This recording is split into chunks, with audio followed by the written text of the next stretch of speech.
നമ്മുടെ അടുത്ത ടോപ്പിക് എന്ന് പറയുന്നത് നോൺ പ്രോഫിറ്റ് ഓർഗനൈസേഷൻ്റെ ഫിനാൻഷ്യൽ സ്റ്റേറ്റ്മെൻറ്റ്സിൻ്റെ പ്രിപ്പറേഷനാണ്. ഓക്കെ.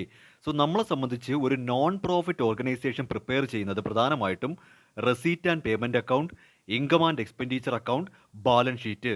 ഈ 3 കാര്യങ്ങളാണ് സാധാരണഗതിയിൽ ഒരു നോൺ പ്രോഫിറ്റ് ഓർഗനൈസേഷൻ പ്രിപ്പയർ ചെയ്യുന്നത്. ഇത് വേണമെങ്കിൽ ഒന്ന് ഓർത്ത് വെച്ചോ. വേണമെങ്കിൽ നമുക്ക് 1 മാർക്ക് 2 മാർക്കിനൊക്കെ വരാൻ സാധ്യതയുള്ളതാണ്.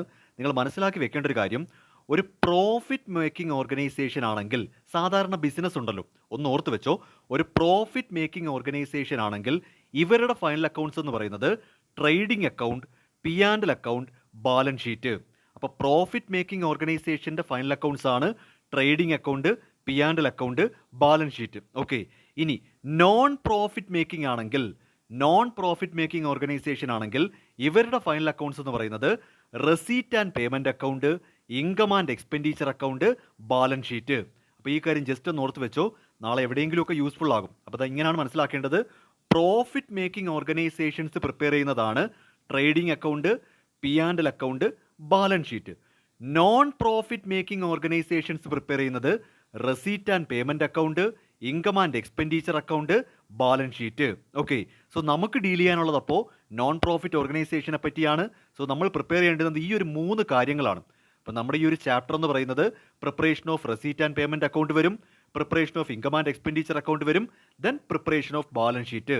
ഈ ഒരു 3 കാര്യങ്ങളാണ് മെയിനായിട്ട് നമ്മൾ ഫിനാൻഷ്യൽ സ്റ്റേറ്റ്മെൻറ്റ്സ് എന്നൊരു ഹെഡിൽ പഠിക്കുന്നത്. Okay. So first of all ഇതെല്ലാം കൂടെ ഒരുമിച്ച് ഇപ്പോൾ ഈ ഒരു ക്ലാസ്സിൽ പറഞ്ഞു തരണ്ട. നമുക്ക് ആദ്യം 1 ബൈ 1 ആയിട്ട് നോക്കാം. ഇവിടെ നമ്മൾ റെസീറ്റ് ആൻഡ് പേയ്മെൻറ്റ് അക്കൗണ്ടിനെ പറ്റി മാത്രം നോക്കുക. നമുക്ക് ഓരോന്നായിട്ട് നോക്കാം. Okay. So first of all receipt and payment account.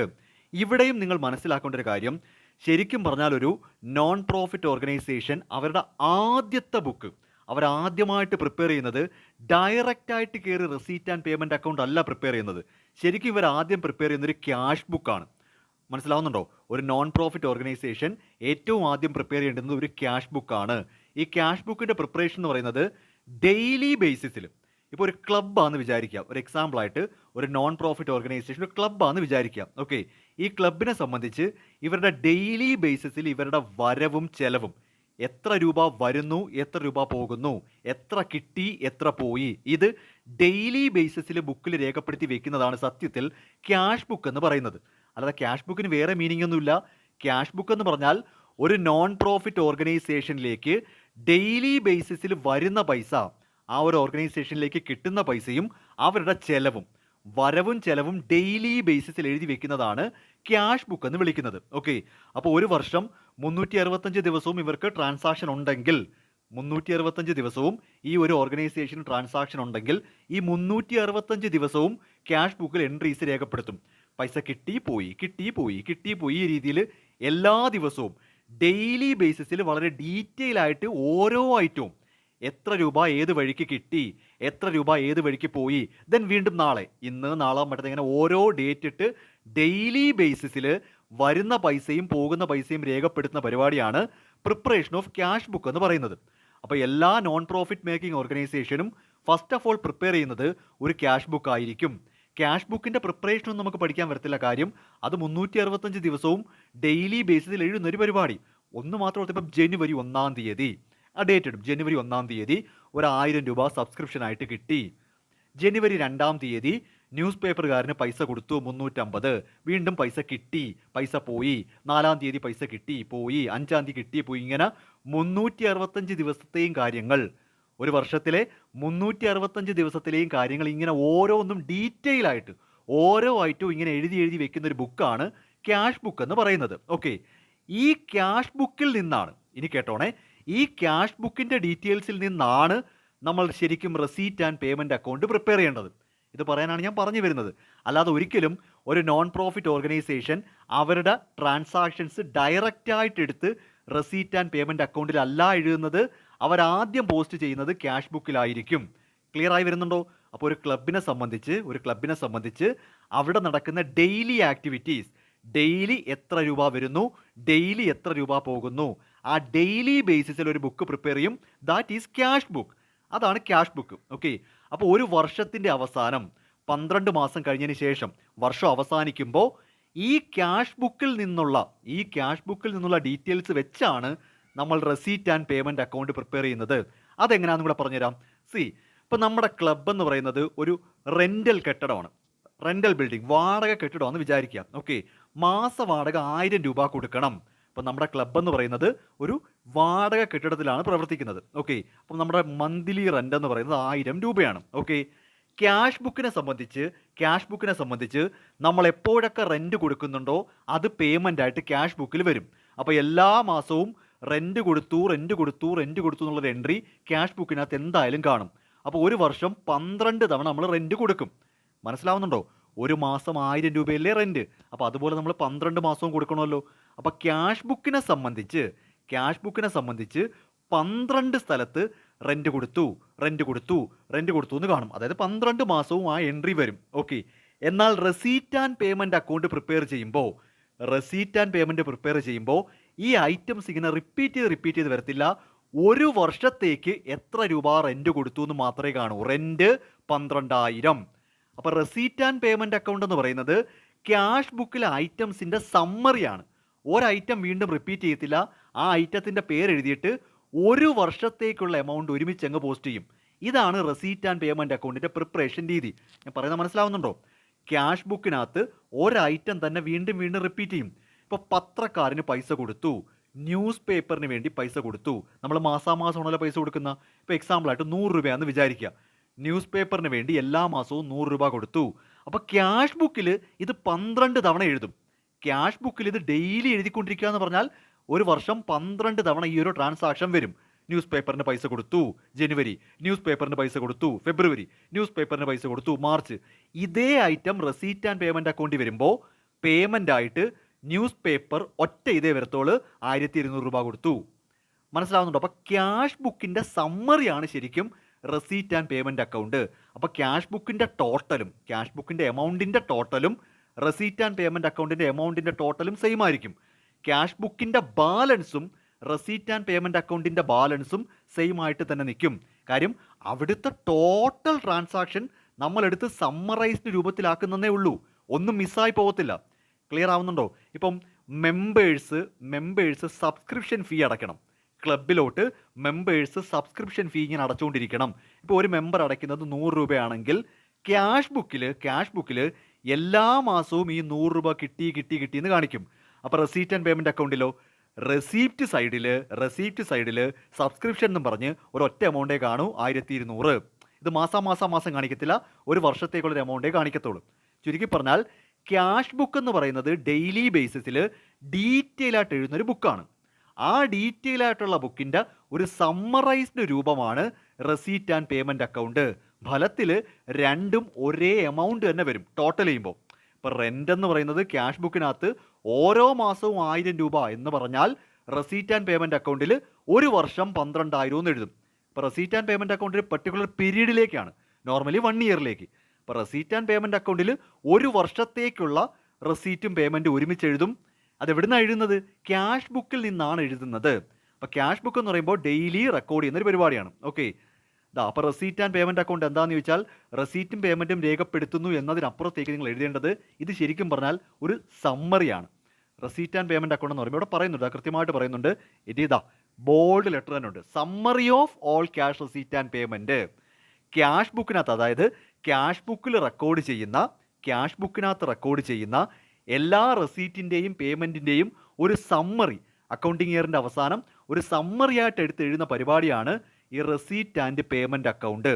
മനസ്സിലാവുന്നുണ്ടോ? അപ്പോൾ ക്യാഷ് ബുക്ക് എടുത്തു വെച്ച് നോക്കിയാൽ പെട്ടെന്ന് നമുക്കൊന്നും മനസ്സിലാവത്തില്ല. കാര്യം അതിൽ ആയിരക്കണക്കിന് ട്രാൻസാക്ഷൻ കാണും. പൈസ വരുന്നു പോകുന്നു ഡെയിലി എന്തൊക്കെയോ കിട്ടുന്നു പോകുന്നു. അപ്പോൾ ഈ ക്യാഷ് ബുക്ക് എടുത്ത് പുറത്തൊരാളെ കാണിച്ചിട്ട് അയാൾക്കൊന്നും മനസ്സിലാവത്തില്ല. ഇഷ്ടംപോലെ പേജസ് കാണുമോ. അപ്പോൾ ക്യാഷ് ബുക്ക് ഒരു വലിയൊരു ബുക്കായിരിക്കും, നമുക്കൊന്നും മനസ്സിലാവാൻ പോകുന്നില്ല. അപ്പോൾ അതിൻ്റെ സമ്മറൈസ്ഡ് രൂപമായ റെസീറ്റ് ആൻഡ് പേയ്മെൻറ്റ് അക്കൗണ്ട് നോക്കിയാൽ മാത്രമേ നമുക്ക് എന്ത് മനസ്സിലാവൂ, ഇവർക്ക് എത്ര റെസീപ്റ്റ് വന്നു, അതെവിടുന്നാണ് വന്നിരിക്കുന്നത്. ഇപ്പം റെൻറ്റ് ഒരു വർഷത്തേക്ക് 12,000 എന്ന് പറഞ്ഞാൽ നമുക്ക് പെട്ടെന്ന് മനസ്സിലാവും.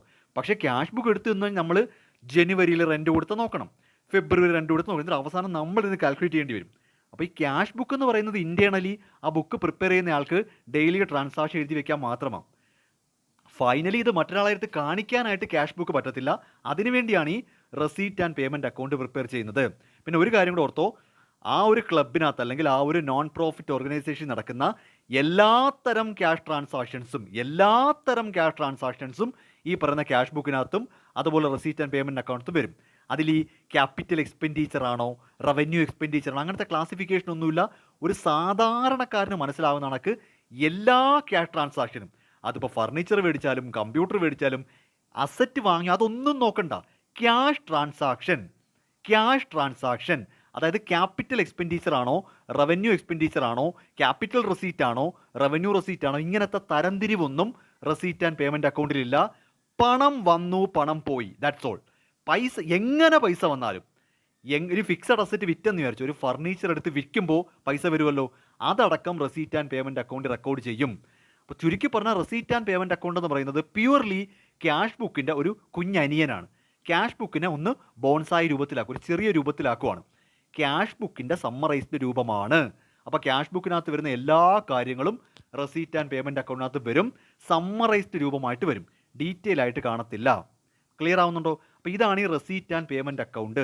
അല്ലാതെ ഒരിക്കലും റെസീറ്റ് ആൻഡ് പേയ്മെൻറ്റ് അക്കൗണ്ടിലല്ല ശരിക്കും ഇവരുടെ ബുക്സ് പ്രിപ്പയർ ചെയ്ത് തുടങ്ങുന്നത്. പക്ഷേ നമുക്ക് ക്യാഷ് ബുക്ക് പ്രിപ്പയർ ചെയ്യാൻ പറ്റത്തില്ല. ഒരു വർഷത്തെ 2000 ട്രാൻസാക്ഷൻ തന്നിട്ട് ബുക്ക് പ്രിപ്പയർ ചെയ്യാൻ പറഞ്ഞാൽ ഒരു 2 കൊല്ലം വേണ്ടി വരും. അതിൻ്റെ ഒരു ആവശ്യമില്ല. നമ്മളെ സംബന്ധിച്ച് മനസ്സിലാക്കുക, ക്യാഷ് ബുക്കിൽ നിന്നാണ് receipt and payment account prepare ചെയ്യുന്നത്. ഓക്കെ, ഒരു പ്രോബ്ലം കാണിച്ചു തരാം. ഈ രീതിയിലാണ് പ്രിപ്പയർ ചെയ്യുന്നത്. ഇവിടെ ഇപ്പോൾ ഈ തന്നിരിക്കുന്നത് ക്യാഷ് ബുക്കിൽ നിന്നുള്ള സമ്മറി ഇങ്ങനെ തന്നിരിക്കും. ക്യാഷ് ബുക്കിൽ നിന്ന് സമ്മറി എടുത്ത് തന്നിരിക്കുവാണ്. ഓക്കെ, അപ്പോൾ ട്രിവാൻഡ്രം ടെന്നീസ് ക്ലബിൻ്റെ ഒരു റെസീറ്റ് ആൻഡ് പേയ്മെൻറ്റ് അക്കൗണ്ടാണ് പ്രിപ്പയർ ചെയ്യേണ്ടത്. അപ്പോൾ ഫസ്റ്റ് ജാനുവരിയിൽ നമ്മുടെ കയ്യിൽ ഒരു 500 രൂപ ക്യാഷ് ഉണ്ടായിരുന്നു. ഫസ്റ്റ് ജാനുവരിയിൽ 3500 രൂപ ബാങ്കിലും പൈസ ഉണ്ടായിരുന്നു. ഇതാണ് ഓപ്പണിംഗ് ബാലൻസ്. 2022 എന്ന വർഷം തുടങ്ങുമ്പോൾ 2022 തുടങ്ങുമ്പോൾ നമ്മുടെ കയ്യിൽ നീക്കിയിരിപ്പായിട്ട് 500 രൂപ ക്യാഷ് ബാലൻസും 3500 രൂപ നമ്മുടെ കയ്യിൽ ബാങ്കിലും ഉണ്ടായിരുന്നു. അപ്പോൾ receipt and payment account start ചെയ്യുമ്പോൾ ആദ്യം നമ്മൾ മനസ്സിലാക്കേണ്ട ഫോർമാറ്റ് ഹെഡിങ് ഒക്കെ കൊടുക്കണം. Receipt and payment account format ഇങ്ങനെയാണ്: ഡേറ്റ്, റെസീപ്റ്റ്സ്, എമൗണ്ട്, വീണ്ടും ഡേറ്റ്, പേയ്മെൻറ്റ്, എമൗണ്ട്. റെസീപ്റ്റ് ഇടത് സൈഡും പേയ്മെൻറ്റ് വലത് സൈഡും. ആ വാക്ക് തന്നെ റെസീറ്റ് ആൻഡ് പേയ്മെൻറ്റ് അക്കൗണ്ട്, പറയുന്ന പോലെ തന്നെ റെസീപ്റ്റ്സ് ആൻഡ് പേയ്മെൻറ്റ് അക്കൗണ്ട്. അപ്പോൾ റെസീപ്റ്റ് ആണ് ആദ്യം എഴുതുന്നത്, ലെഫ്റ്റ് സൈഡിൽ റെസീപ്റ്റും റൈറ്റ് സൈഡിൽ പേയ്മെൻറ്റും. നമ്മൾ വായിക്കുന്നത് എങ്ങനെയാണ്? Receipt and payment account. അപ്പോൾ അത് ആ രീതിയിൽ തന്നെ എഴുതും. ഓക്കെ, അപ്പോൾ റെസീറ്റ് സൈഡിൽ മനസ്സിലാക്കേണ്ടത് നോക്കിക്കോ, നമ്മുടെ കയ്യിൽ 500 രൂപ ക്യാഷ് ബാലൻസും 3500 രൂപ ബാങ്കിൽ ഉണ്ടായിരുന്നു പറഞ്ഞാൽ അതാണ് ഓപ്പണിംഗ് ബാലൻസ്. ഫസ്റ്റ് ജാനുവരിയിൽ balance brought down, opening balance, അതങ്ങോട്ട് പോസ്റ്റ് ചെയ്യുക. നീക്കിയിരിപ്പ് നമ്മൾ അതാണ് ഓപ്പൺ ചെയ്യുന്നത്. 2022 ഓപ്പൺ ചെയ്യുന്നത്. 2022 ഫസ്റ്റ് ഡേറ്റിൽ നമ്മുടെ കയ്യിൽ ഇത്രയും രൂപ ഉണ്ടായിരുന്നു. അപ്പോൾ ആ ഓപ്പണിംഗ് ബാലൻസ് അങ്ങോട്ട് എഴുതുക. ഓക്കെ, ഇനി പ്രത്യേകിച്ചൊന്നുമില്ല. ഈ തന്നിരിക്കുന്നതിൽ പൈസ കിട്ടുന്ന പരിപാടിയാണെങ്കിൽ, നമ്മുടെ ക്ലബിലോട്ട് പൈസ വരുന്ന പരിപാടിയാണെങ്കിൽ റെസീപ്റ്റ് സൈഡിൽ പോസ്റ്റ് ചെയ്യുക. പൈസ പോകുന്ന പരിപാടിയാണെങ്കിൽ പേയ്മെൻറ്റ് സൈഡിൽ പോസ്റ്റ് ചെയ്യുക. ലാസ്റ്റ് ക്ലോസ് ചെയ്താൽ മാത്രം മതി. വെറും കുട്ടികളിയാണ്. ഓക്കെ, സബ്സ്ക്രിപ്ഷൻ റിസീവ്ഡ്, അത് പൈസ കിട്ടി, റെസീപ്റ്റ് ആണ്. സബ്സ്ക്രിപ്ഷൻ റിസീവ്ഡ് റെസീപ്റ്റ് ആണ്. എൻട്രൻസ് ഫീ കളക്റ്റഡ് റെസീപ്റ്റ് ആണ്. Sale of old news paper, പഴയ ന്യൂസ് പേപ്പർ വിറ്റെന്നാണ്, അപ്പോൾ പൈസ കിട്ടും, റെസീപ്റ്റ് ആണ്. ലോക്കർ റെൻറ്റ് റിസീവ്ഡ്, പൈസ കിട്ടി. റെൻറ്റ് പെയ്ഡ്, പേയ്മെൻ്റ് ആണ്. സാലറി പെയ്ഡ്, പേയ്മെൻ്റ് ആണ്. പ്രിൻറ്റിങ് ആൻഡ് സ്റ്റേഷനറീസ് ഐറ്റംസ് മേടിച്ചു, പേയ്മെൻ്റ് ആണ്. ഫർണിച്ചർ വാങ്ങി, പോസ്റ്റ് ചെയ്യും. ഫർണിച്ചർ വാങ്ങുന്നത് അസറ്റ് ആണെന്ന് എനിക്കറിയാം, പക്ഷേ റെസീറ്റ് ആൻഡ് പേയ്മെൻറ്റ് അക്കൗണ്ട് എന്ന് പറഞ്ഞാൽ എല്ലാ റെസീപ്റ്റും എല്ലാ പേയ്മെൻറ്റും പോസ്റ്റ് ചെയ്യും, ദാറ്റ് ഈസ് പേയ്മെൻറ്റ്. അപ്പോൾ ഇങ്ങനെ തന്നെ നോക്കിക്കോ, സബ്സ്ക്രിപ്ഷൻ നോക്കിക്കോ, receipt, entrance fee receipt, sale of old news paper receipt, locker rent കിട്ടിയ റെസീപ്റ്റ്, റെൻറ്റ് കൊടുത്തു പേയ്മെൻറ്റ്, സാലറി കൊടുത്തു, നോക്ക് ഫർണിച്ചർ എല്ലാം പേയ്മെൻറ്റ്. ഓക്കെ, ഇനി ക്വസ്റ്റ്യനിൽ തന്നെ പറയുന്നുണ്ട് ക്ലോസിങ്ങിൽ 1300 രൂപ ക്യാഷ് ഇരിപ്പുണ്ടെന്ന് പറഞ്ഞാൽ ബാലൻസ് ചെയ്ത് നോക്കുമ്പോൾ remaining amount cash at bank എന്ന് എഴുതണം. ഈ റെസീപ്റ്റിൽ നിന്ന് പേയ്മെൻറ്റ് കുറയ്ക്കുമ്പോൾ നമുക്ക് എത്ര കിട്ടുമോ അതിൽ 1300 രൂപ ക്യാഷ് ആണെന്ന് ക്വസ്റ്റ്യനിൽ പറഞ്ഞാൽ ബാക്കി എമൗണ്ട് ബാങ്കിൽ കിടക്കുകയെന്ന് വിചാരിക്കുക. കയ്യിൽ ക്യാഷ് ഇരുന്നാലും ബാങ്കിൽ വന്നാലും അത് ക്യാഷ് ട്രാൻസാക്ഷനാണ്. ഇപ്പോൾ ഈ ഗൂഗിൾ പേയുടെയൊക്കെ കാലമല്ലേ, പൈസ കൊടുക്കുന്ന പരിപാടിയൊന്നും കാണത്തില്ല, മിക്കവാറും എല്ലാം ബാങ്ക് ട്രാൻസാക്ഷൻ ആയിരിക്കും. ഓക്കെ, അപ്പോൾ ഈ ബാങ്ക് ട്രാൻസാക്ഷനും നമ്മളെ സംബന്ധിച്ച് ക്യാഷ് ആയിട്ട് തന്നെ എടുക്കുന്നത്, അല്ലാതെ ബാങ്ക് ബുക്ക് എന്ന് പറഞ്ഞ സാധനമൊന്നുമില്ല. ബാങ്ക് ബുക്ക് എന്ന് പറയുമ്പോൾ ക്യാഷ്, ഇപ്പം ക്യാഷും ബാങ്കും ഒക്കെ ഈക്വലൻ്റ് ആണോ? ഇപ്പം നിങ്ങൾക്ക് തന്നെ അറിയാലോ, നമ്മൾ ക്യാഷ് ട്രാൻസാക്ഷൻ ഭയങ്കര കുറവാണ്. അപ്പോൾ നമ്മുടെ ഒരു കച്ചവട സ്ഥാപനം ഒരു കരിക്ക് മേടിക്കണമെങ്കിൽ പോലും നമ്മൾ ഗൂഗിൾ പേ ചെയ്യുന്നവരാണ്. അപ്പോൾ ക്യാഷ് ട്രാൻസാക്ഷനും ബാങ്കും ഒക്കെ ഒന്ന് തന്നെ. അപ്പോൾ 1300 രൂപ ക്യാഷ് ഇരിപ്പുണ്ടെന്ന് പറഞ്ഞാൽ ബാക്കി ബാങ്കിൽ കിടപ്പുണ്ട്. ഈ രീതിയിൽ ഇത്രയേ ഉള്ളൂ. ഈ ഒരു രീതിയിലാണ് നമ്മൾ receipt and payment account prepare ചെയ്യുന്നത്. ശരിക്കും നമുക്ക് ഈ receipt and payment account preparation വലിയ കാര്യമൊന്നുമല്ല. ശരിക്കുമുള്ള പണി ഇൻകം ആൻഡ് എക്സ്പെൻഡിച്ചർ അക്കൗണ്ടാണ്. അതിപ്പോൾ അടുത്ത ക്ലാസ്സായിട്ട് എടുക്കാം.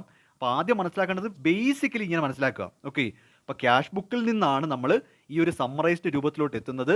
ഈ സമ്മറൈസ്ഡ് രൂപമാണ് റെസീറ്റ് ആൻഡ് പേയ്മെൻറ്റ് അക്കൗണ്ടായിട്ട് മാറുന്നത്. ഓക്കെ, അപ്പോൾ ക്യാഷ് ബുക്കും റെസീറ്റ് ആൻഡ് പേയ്മെൻറ്റ് അക്കൗണ്ടും തമ്മിലുള്ള പ്രധാനപ്പെട്ട വ്യത്യാസങ്ങൾ എന്തൊക്കെയാണ്? റെസീറ്റ് ആൻഡ് പേയ്മെൻറ്റ് അക്കൗണ്ടും ക്യാഷ് ബുക്കും തമ്മിൽ ക്യാഷ് ബുക്കിൽ ഡേറ്റ് വൈസാണ് എൻട്രി ഇടുന്നത്. ഓരോ ദിവസവും നടന്നത് ക്യാഷ് ബുക്കിൽ ഡേറ്റ് വൈസാണ്. റെസീറ്റ് ആൻഡ് പേയ്മെൻറ്റിൽ അങ്ങനെ ഡേറ്റ് വൈസ് അല്ല, ഒറ്റ എമൗണ്ട്, ഒരു വർഷത്തേക്കുള്ള ഒറ്റ എമൗണ്ട്. ഓക്കെ, ഡീറ്റെയിൽ ആയിട്ട് കാണും. ക്യാഷ് ബുക്കിൽ ഡീറ്റെയിൽ ആയിട്ട് കാണും. ഇവിടെ ജസ്റ്റ് ക്ലാസിഫൈ ചെയ്ത് റെൻറ്റ് ഒറ്റ ഐറ്റേ കാണും, ക്ലാസിഫൈ ചെയ്ത് ഒറ്റ ഫോമിലാക്കും. ഓക്കെ, ഇനി മറ്റൊന്ന്, ഈ ക്യാഷ് ബുക്ക് എന്ന് പറയുന്നത് നോൺ പ്രോഫിറ്റ് ഓർഗനൈസേഷൻ മാത്രമല്ല, ബിസിനസ്സുകാരും പ്രിപ്പയർ ചെയ്യുന്ന ഒരു അക്കൗണ്ടാണ്. ക്യാഷ് ബുക്ക് എന്ന് വിളിക്കുന്ന ക്യാഷ് അക്കൗണ്ട് എന്ന് പറയുന്നത് ട്രേഡിംഗ് ആക്ടിവിറ്റി നടന്ന ബിസിനസ്സുകാരും പ്രിപ്പയർ ചെയ്യും.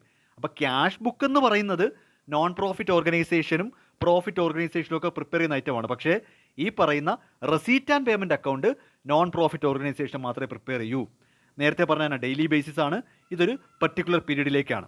ഞാൻ പറഞ്ഞത്. അപ്പോൾ ക്യാഷ് ബുക്ക് എന്ന് പറഞ്ഞാൽ ഒരുപാട് ട്രാൻസാക്ഷൻ കാണും, ഡീറ്റെയിൽ 1 by 1 ആയിട്ട് എഴുതും. അതിൻ്റെ സമ്മറൈസ്ഡ് രൂപമാണ് റെസീറ്റ് ആൻഡ് പേയ്മെൻറ്റ് അക്കൗണ്ട്. വീണ്ടും പറയുന്നു, റെസീറ്റ് ആൻഡ് പേയ്മെൻറ്റ് അക്കൗണ്ടിൻ്റെ പ്രിപ്പറേഷൻ അല്ല നമ്മുടെ മെനക്കേട്, നമ്മുടെ യഥാർത്ഥ ജോലി എന്ന് പറയുന്നത് ഈ റെസീറ്റ് ആൻഡ് പേയ്മെൻറ്റ് അക്കൗണ്ടിന് ശേഷം ഇതിൽ നിന്ന് income and expenditure account prepare ചെയ്യണം. റെസീപ്റ്റ് ആൻഡ് പേയ്മെൻറ്റ് അക്കൗണ്ടിൽ നിന്നാണ് income and expenditure account prepare ചെയ്യുന്നത്. അപ്പോൾ ശരിക്കും ഇത് ഇങ്ങനെയാണ് പഠിക്കുന്നത്. ക്യാഷ് ബുക്ക് ആദ്യം പ്രിപ്പയർ ചെയ്യും. ഈ ക്യാഷ് ബുക്കിൽ നിന്നാണ് receipt and payment account prepare ചെയ്യുന്നത്. ഈ റെസീറ്റ് ആൻഡ് പേയ്മെൻറ്റ് അക്കൗണ്ടിൽ നിന്നാണ് income and expenditure account prepare ചെയ്യുന്നത്. ഈ income and expenditure account prepare ചെയ്തതിന് ശേഷമാണ് അതിൽ നിന്നാണ് ബാലൻസ് ഷീറ്റ് പ്രിപ്പയർ ചെയ്യുന്നത്. ഇതാണ് നമ്മുടെ സർക്കിൾ എന്ന് പറയുന്നത്. ഓക്കെ, അപ്പോൾ അടുത്ത ക്ലാസ്സിൽ ഡീറ്റെയിൽ ആയിട്ട് ഇൻകം ആൻഡ് എക്സ്പെൻഡിച്ചർ അക്കൗണ്ട് നോക്കാം.